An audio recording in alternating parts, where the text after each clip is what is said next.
y'all. Welcome back. You have found Casseroles and Tacos podcast, and I am Katie, the Casseroles half of the team. And I'm Andrea, always with the tacos, except for this morning, in which case I had cold Trader Joe's SpaghettiOs out of a can. So today I have no tacos at the table, but I start out asking for grace, Andrea. Don't you think that'd be appropriate? No, for my breakfast and for our yeah. No, I mean, so we haven't. We've had some technological difficulties, with our host site and trying to figure that out, and then with our Wi-Fi because Andrea, they RV or they move around, and our internet is just awful. So anyway, we've just had some issues with that, and then before that, you and I. Both of us were feeling kind of puny. And the funny thing is, one didn't know the other was doing this, but this was 2 or 3 weeks ago, Andrea. And remember what we ate? And each one of us took a picture of it and posted. Do you remember? Yeah, it's so funny. It's funny enough that we both have a thing for cream of wheat. Also, we did not realize how many of our listeners are into cream of wheat too. I feel like that sparked more conversation than some of the other things we've talked about. And I got so many DMs from people showing me their cream of wheat because it made them want cream of wheat too. But it cracked me up because not only did we both seek out cream of wheat when we weren't feeling well, but even though we weren't feeling well, we managed to take a picture of it. I know just in case you need it. That was the funny part. And it did spark some interest because I know we have a sweet friend, a young mama here in our town who listens to Casseroles and Tacos, and her name is Miss Rachel. And so hey to Rachel and her sweet son JD. But she texted me and she said, okay. She said, I cook everything that y'all mentioned. And she said, she made the cream of wheat because we put her in the mind of wanting cream of wheat, but then she made I'm going to butcher it. The coffee. Can you help me here? Café con leche. Yeah. Yes. Yeah. Café con leche. It cracked me up because she sent me pictures.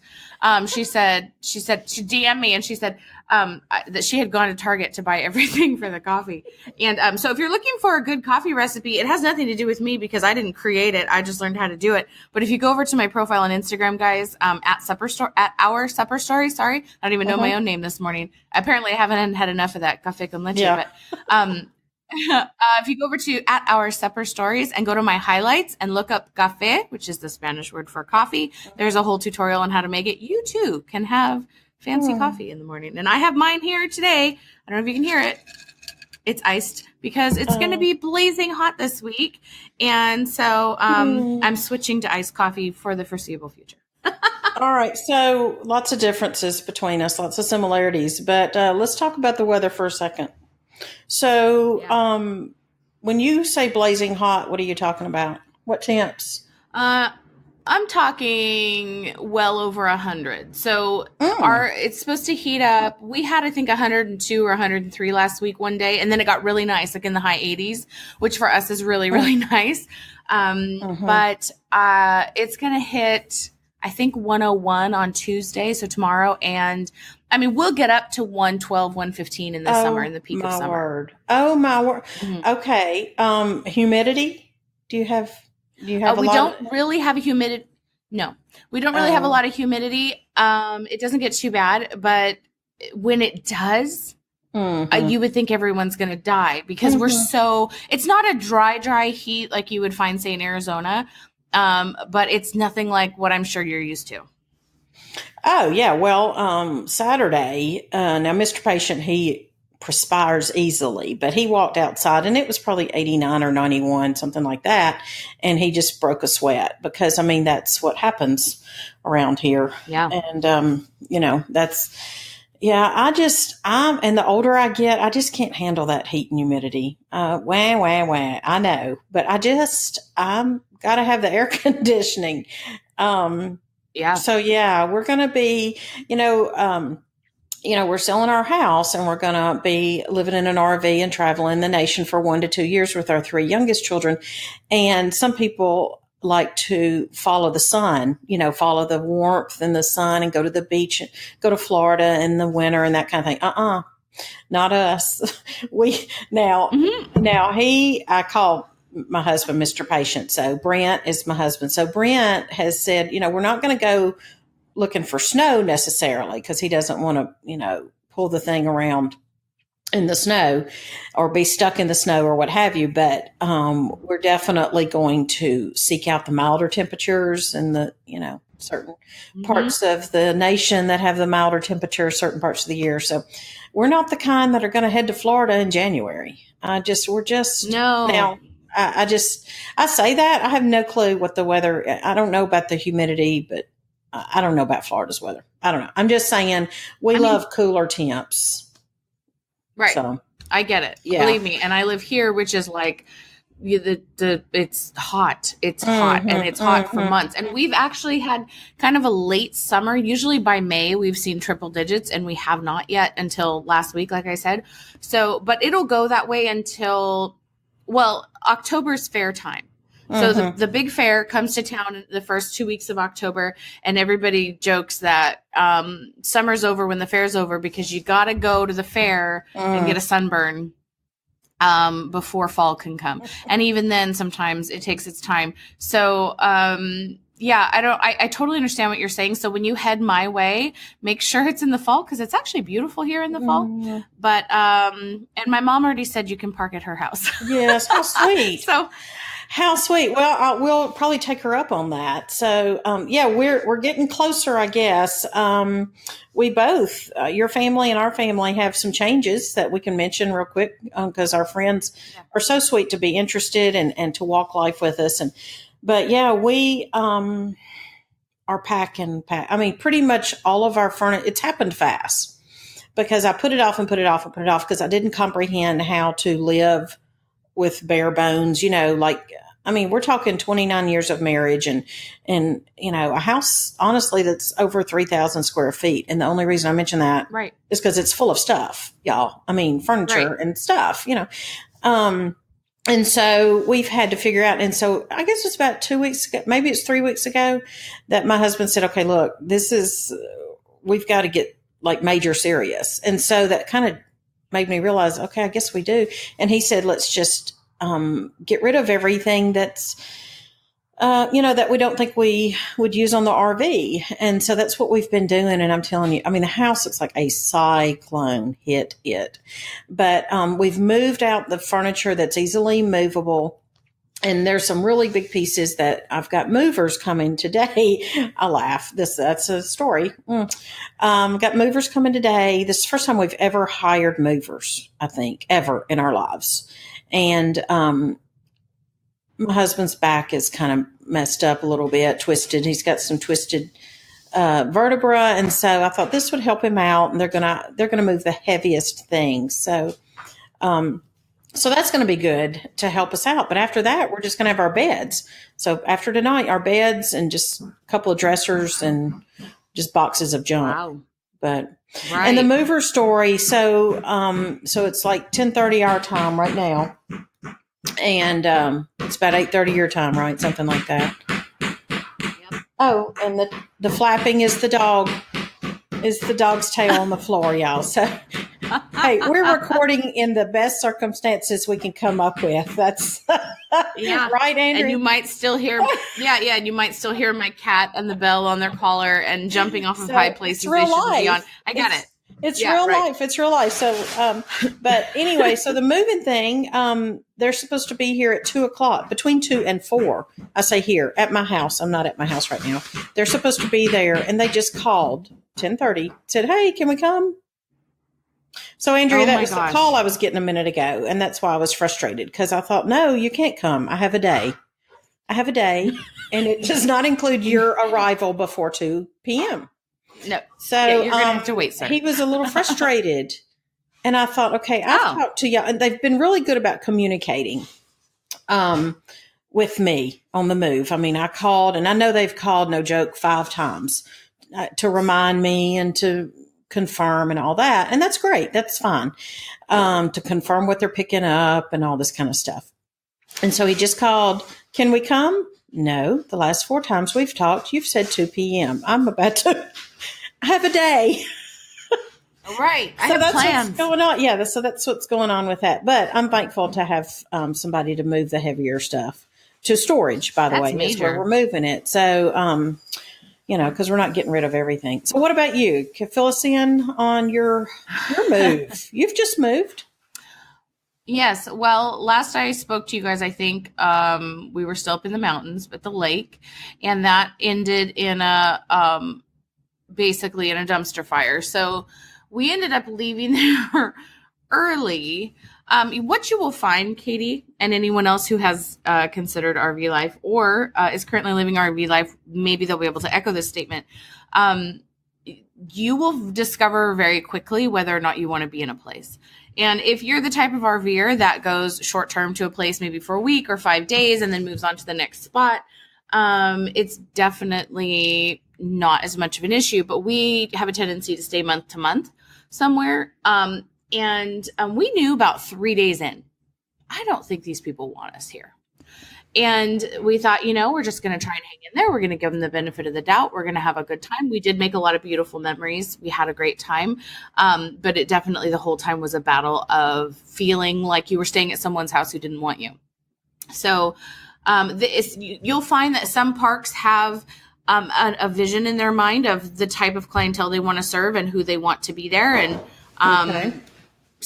and that's just the way it is. That's the environment, the climate of that particular park. And we did not fit that mold. And it's not that we're not good renters or that we're not clean or quiet, because we're all those things. But some people just have preconceived notions about folks. And it was awkward. And so we ended up having kind of a confrontation with him at the end and leaving. Oh, I'm sorry. Which was like not awesome. But if anyone wants the name of that park, I'm not going to put it on blast publicly, but I will gladly tell any RVers who to avoid, because I would never recommend them. But I'm also not going to be shady and say anything terrible publicly. But long story short, it actually was, I think, something God allowed for our benefit, because we ended up leaving the same week that our dearest friends they have a 1-room house on their property, and not like a 1-bedroom. I mean, like, when I say 1-room house, I mean, like, think Laura Ingalls, maybe not, maybe not to that degree, but I'm saying there's not a bedroom. It's just like one big room. Right. So, they have this little house on their property, and their renters happened to be moving out the same time we were leaving. And so we thought, hey, we would like to have, we've always said if we found a place where we could just kind of park, it would be great. And so they have a little farm, and we are able to park the RV, but also have the use of this little house, which is adorable. I don't mean to compare it to Laura Ingalls, by the way. It's much cuter than that, I'm sure. But it's just like a really cute house. It's got a little kitchen. It's got a real bathroom with a real bathtub, and a flushing toilet. Oh, wow. And a stove and a washing machine and a clothesline. So I'm kind of living the best of both worlds, but still living tiny. So I joke and say that we're living tiny times 2, because we've got a tiny house and we've got the RV still, where the girls and the hubs and I still have our bedrooms over there. Gavin sleeps in the little house, so he has a little space and privacy. So it's been good for all of us, and it's just been really a blessing to be this close to our friends too. So that's what's going on with us. All right. Well, that is good. And you've got, a little bit of land around you, and you can see the chickens. Don't your friends have chickens? And yeah, they have chickens and goats. And so I'm getting fresh goat milk and eggs. And it's been really wonderful. So are you utilizing the RV? I mean, you sleep on the RV and then you kind of just do your Laura Ingalls thing in the time? We live in the house during the day because we could go back just a little bit to our weather conversation. Air conditioning is not optional, and the idea of running both the rig and the house for air conditioning is not financially preferable. So we spend our time in the little house, and we're able to cook meals and take showers, and it's wash laundry. Like, I just, you guys, it's like the littlest things that we all feel like are luxuries after 8 months living without them. And that's not that long, 8 months, but it is long enough to help you appreciate the littlest blessings in life. So, yeah, we spend most of our time here, and then the girls and the hubs and I head over to the rig at night. Okay. And that's where we sleep, but we do everything else in the little house. All right. Well, and that did seem like to me a blessing that just at the right time, your friends had that available. So, they had good. that available. It was a huge blessing, and it really helped us to kind of understand why we were going through everything we were going through before. And another dear friend of mine was moving and couldn't take everything she needed. So literally, because you guys, I sold everything, right, Katie? I sold, I know you guys are storing a lot, but we sold about 90% of what we owned. So Really? we did store some things, but like all the big stuff was gone. So I literally started praying, like, God, I could really use a washing machine because I'm going to have the clothesline and it has hookups in here. And Gavin really needs a bed. And I would love a dining room table and a little couch. I started making a list. And literally my friend, one of my closest friends was moving and she was downsizing quite a bit. And she texted me and asked me, I asked her if I could buy her dining room table because I knew she was selling it before she moved. Right, and then she's like, she goes, no, I'm giving it to you. And then she goes, do you need a couch? Do you need a buffet? Do you need a bed? Do you need a washing machine? She didn't know. She didn't know anything that was going on in my life. Your list. And yet everything I prayed for was checked off the list. Everything. Yeah. That is so awesome.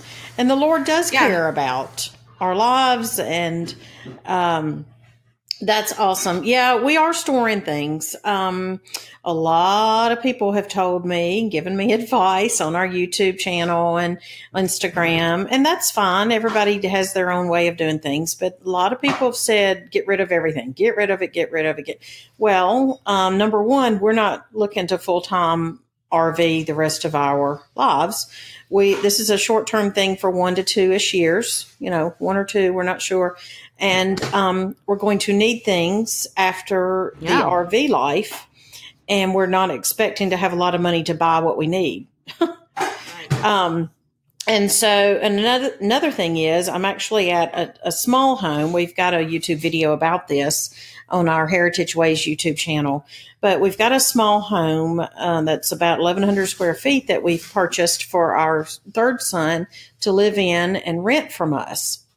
And we thought that would be a great place, advantageous, because we could store some of our furniture in that. So that was the plan for that. So what kind of pieces, what did you save anything? What did you store?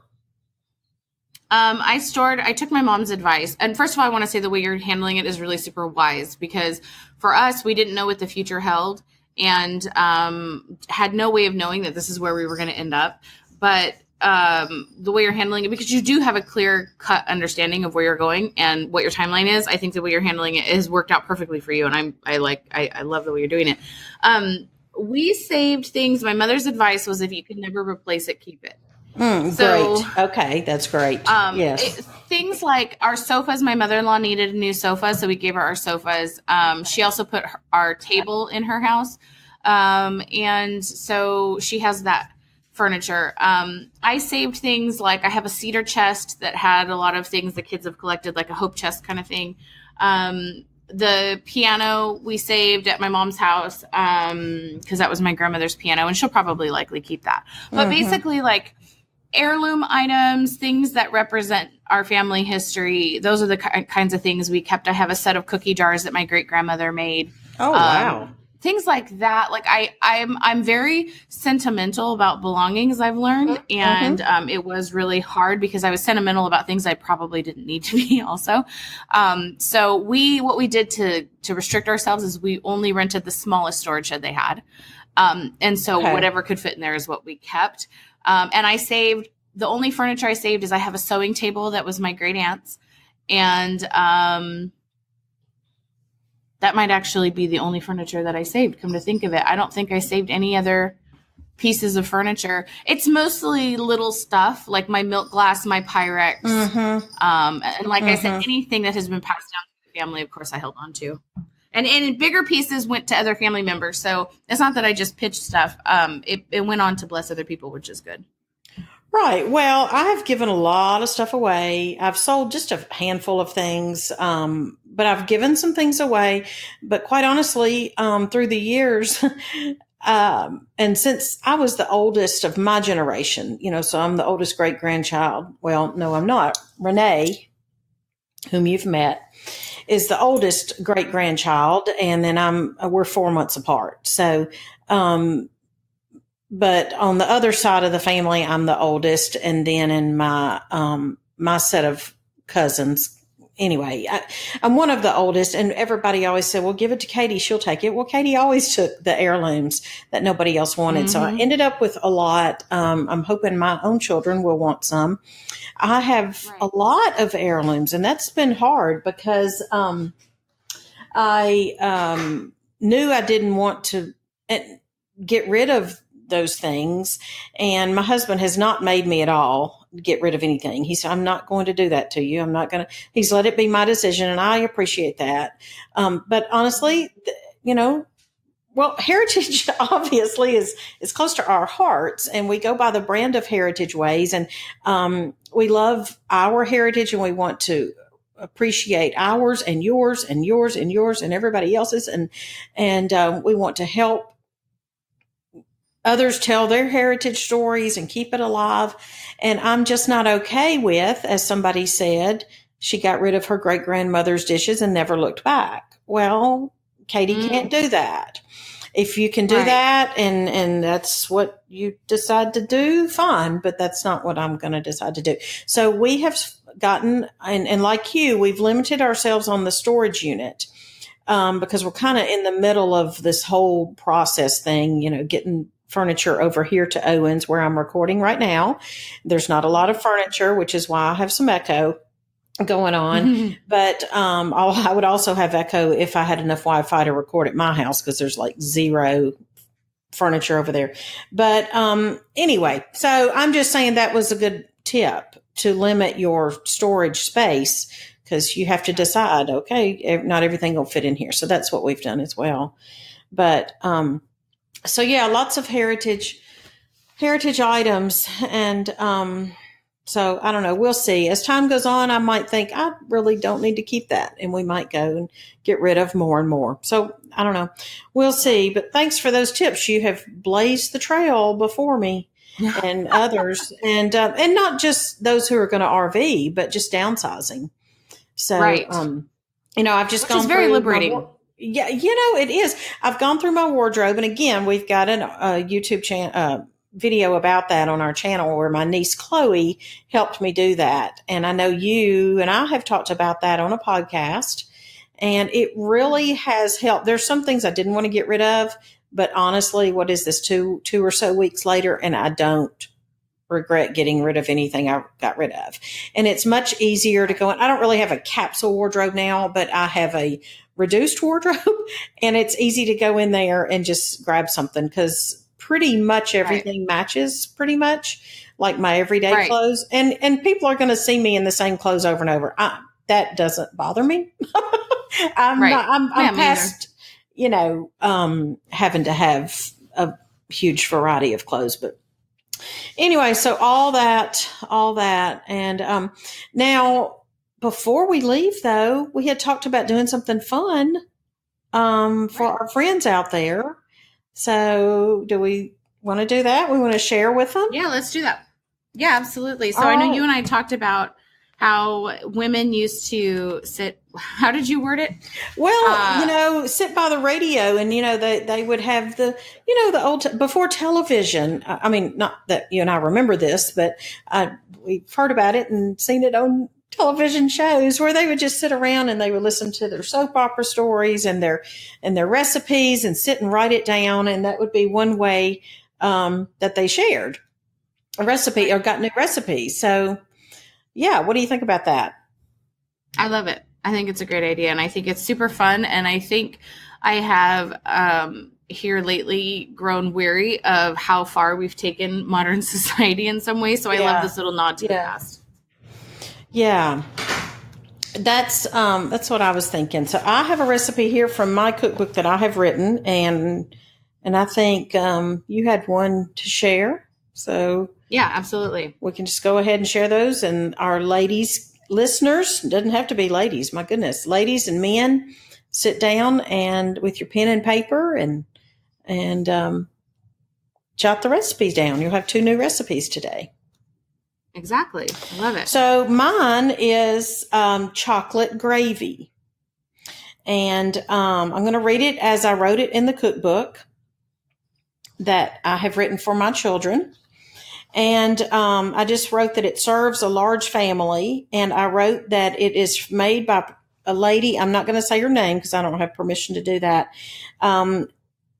She is one of the cooks at what was a preacher camp, a future minister camp in Middle Tennessee that 2 of my older sons attended years ago, which this camp really helped them with their public speaking and writing and so forth. All right, so here's the recipe, and it's under the breakfast category in my cookbook. 3 tablespoons cocoa, 2 tablespoons flour, 2 cups milk, 3/4 cups of sugar, half a stick of butter, which is 1/4 cup. So again, 3 tablespoons of cocoa, 2 tablespoons of flour, 2 cups of milk, 3/4 cups of sugar, 1/4 cup of butter, which is half a stick. All right. Mix the cocoa, flour, and the sugar. I'm reading this the way she wrote it to me, gave it to me. Mix the cocoa, flour, and the sugar. Add the milk and butter. Cook over medium heat, stirring or whisking continually until thick. And I would do this in cast iron. Serve with biscuits or pancakes. So that's the way she wrote it to me. And I wrote that she is one of the cooks at the Middle Tennessee Future Ministers Camp. And 2 of our sons, our 2 oldest ones, have attended this camp for several years, and each has been nourished spiritually and physically by attending. And she wrote on the recipe, we make this 4 times to feed 50 to 75 people. So that is kind of a fun recipe, and just reading it makes me want to go make it. I love chocolate gravy. Oh my goodness, I love chocolate gravy. If it wasn't going to be 100 degrees today, I'd have biscuits in the oven as soon as we're done. It sounds just so wonderful. Yes, it does. Yes. It does. I love that recipe. And Thank so you. my recipe is different. Yeah, I love that. And I love that there's a story, right? You know that I love stories behind food. And Right. I love that you have a story connection to that. That always makes me happy. My recipe is a story. The story behind it, real quick, is that it was a recipe my grandmother used to make for my mom and my aunt. Her 3 boys had already left the home by the time she found this recipe. My mom says she probably found it, quote, in one of her women's magazines.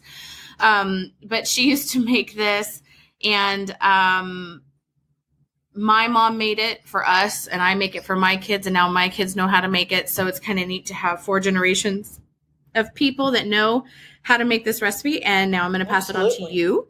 Heritage It's recipe. called chicken Dijon. Yeah, absolutely. It's called chicken Dijon. It sounds much fancier than it is. It's basically chicken and gravy over rice, but with just a little twist. But we ate this a lot growing up. It was a frugal favorite. Plus it was a belly filler. Plus there was some nutritional content with the chicken and whatnot that, you know, with picky kids sometimes can be tough. So it's, you can adjust it. So the recipe calls for 3 boneless, skinless chicken breasts, but you can use more, you can use less. I've done this recipe with just 1 chicken breast and a whole lot of gravy if I didn't have a lot. And sometimes I've done it with more if we were being more luxurious. So chicken Dijon, I have down that it serves 3 boneless, skinless chicken breasts, cubed, in like 1-inch pieces, 1/2-inch pieces, whatever works for you.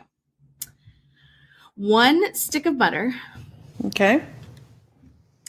2 teaspoons of minced jarred garlic. My side note is that I like the Trader Joe's one. My mom does not.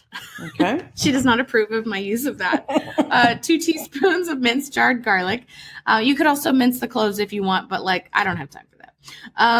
Right. 1 tablespoon of whole grain Dijon mustard. This is another change I've made. My mom only uses Grey Poupon, and my grandmother too.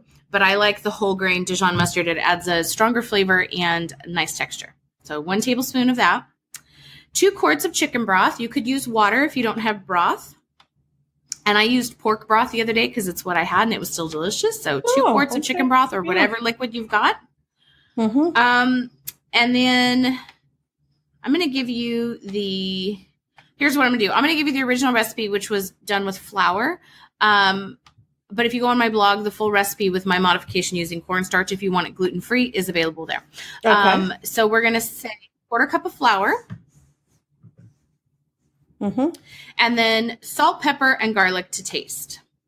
Okay. Which are basically that's the trinity of seasoning in my house growing up. So we've got the chicken in cubes, and we're going to season it with the salt, pepper, and garlic. Okay. Then you're going to brown it in the butter. You don't have to cook it through. We just need it browned and then set it aside. Okay. All right. Reduce the heat to medium. Mm-hmm. Add your flour. Whisk it in to make a roux with your drippings, your butter and your chicken drippings. Uh-huh. All right. So once your roux is nice and toasty, add the Dijon mustard and the garlic. Mm-hmm. Just kind of cook it real quick because we don't want the garlic to burn, of course, because that's gross. Yes, I did that the other day. That's very gross. It's not awesome. And then you're going to add all your broth, whisking consistently, continually, whatever word you want to use so that it doesn't get lumpy because lumpy gravy is gross. Maybe you like lumpy gravy. I don't know, but I don't. Well, I can take it or leave it. Yeah, I'm just not a fan. I have texture problems. I'm a weirdo. Okay. So then season with salt, pepper, and garlic. Mm-hmm. And then you're going to add the chicken back and simmer until the chicken is cooked through and it's nice and thick. And then you're going to serve it over rice. My mom sometimes used to put on egg noodles, which always was a bummer for me because there's something about creamy rice. I like brown rice. My family gets bummed, but it is what it is. Yeah. I like egg noodles, but I like the rice too. So I love creamy rice. I don't know, it's a comfort thing. But like I said, the full story behind the recipe is actually on my blog too, which defeats the purpose of doing these. For me to even mention that defeats the purpose of taking the nod back to the old days. My dogs are going to bark now. That's great. That's fine. But there is kind of a neat story behind this recipe. Mm-hmm. And it's also, this one is in my frugal cookbook. So a lot of folks have that one already. And if they have it, the full story is also in there. So. All right. That sounds great. That's awesome. Well, that's great. And our our listeners have 2 new recipes that they can write down, and they might want to get a little notebook because, we may share some more in the future. I agree. I think you should have a casseroles and tacos recipe book, right? I think they can make their own at no cost to us. All they have to do is get their spiral 89-cent notebook and their cheapo Bic pen or whatever, and have a free casseroles and tacos cookbook. So that sounds good to me. Awesome. Awesome. Well, thanks for getting up earlier than normal today, Andrea, over there on the West Coast, and joining me for some chatting and recipe sharing and life walking at our big old long table. I know. Isn't it great? I'm glad that we had this time together. And I'm glad that our friends are patient with us getting this out to them. And so we're really thankful for you guys. We're thankful for your patience and your grace and just your friendship as we walk this crazy thing called life with all its twists and turns. So we just thank you for your friendship, for your patience, and for joining us. Go ahead and go find us over on Instagram at Casseroles and Tacos so we can continue continue the conversation, and where a lot of the time what we talk about is the fact that love is the best ingredient. So we hope that you'll join us over there. We thank you for joining us here, and we hope you guys have a wonderful day. Take care. Bye-bye.